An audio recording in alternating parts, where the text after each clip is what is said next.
Today we're going to be looking at a pair of Prowlers, a 2000 and a 2001. The Prowler has truly become an automotive icon in recent years, as collectors and enthusiasts have begun to really appreciate this unique hot rod-inspired sports car.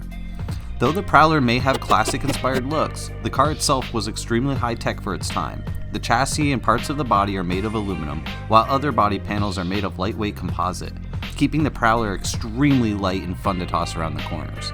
It has front and rear independent suspension featuring Coney coilovers and double wishbone setup in the front, that is on display due to the Prowler's distinctive open front wheel design. Under the hood is a potent 24-valve 3.5-liter V6 that was used in other Chrysler products at the time, but in 1999 the Prowler got an updated aluminum block version of the 3.5 and boosted output to 253 horsepower at 6,400 RPMs, and led to a very quick 5.9 second 0 to 60 time and a top speed that was electronically limited to 126 miles an hour. The new engine gave the Prowler some serious bite and more horsepower than Chrysler's Magnum V8 engines at the time, while at the same time being much lighter and more compact.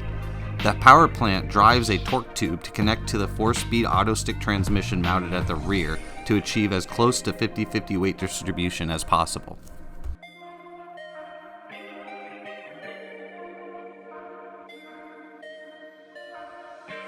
The exterior design by Tom Gale was inspired by both Tom's own personal 1932 Ford Hot Rod as well as a design thesis by legendary Chip Foose.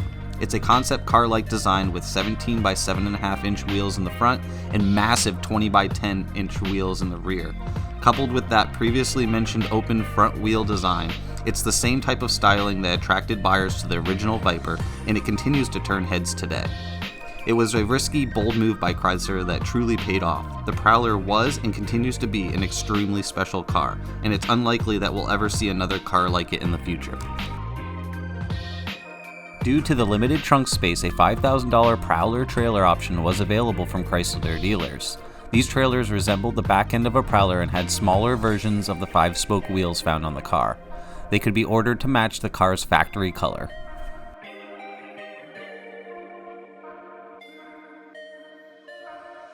The Plymouth Prowler was produced from 1997 to 2000. After the Plymouth brand was discontinued in 2001, the Prowler was sold as a Chrysler Prowler for 2001-2002 model years.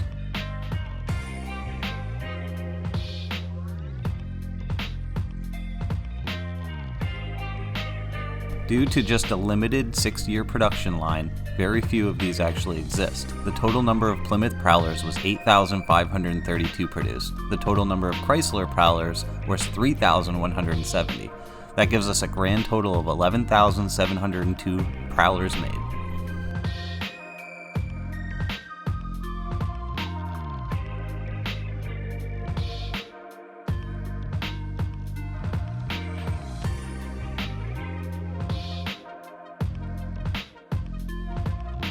The interior features a surprisingly supple black leather seats as well as a leather-wrapped steering wheel and shift knob. Most of the gauges reside in the center of the dash with the exception of the factory odometer tachometer that sits squarely above the steering wheel in front of the driver. The manual cloth top operates with ease and folds away neatly in the rear compartment. The auto-dim rearview mirror features a compass and ambient temperature readout. The radio features an equalizer, cassette player, and 6-disc changer. The Prowlers were equipped with many features that allowed it to be used as a daily driver. These features include keyless entry, power windows and door locks, dual airbags, and air conditioning with manual controls, as well as a color-keyed instrument panel bezel painted to match the exterior color of the Prowler.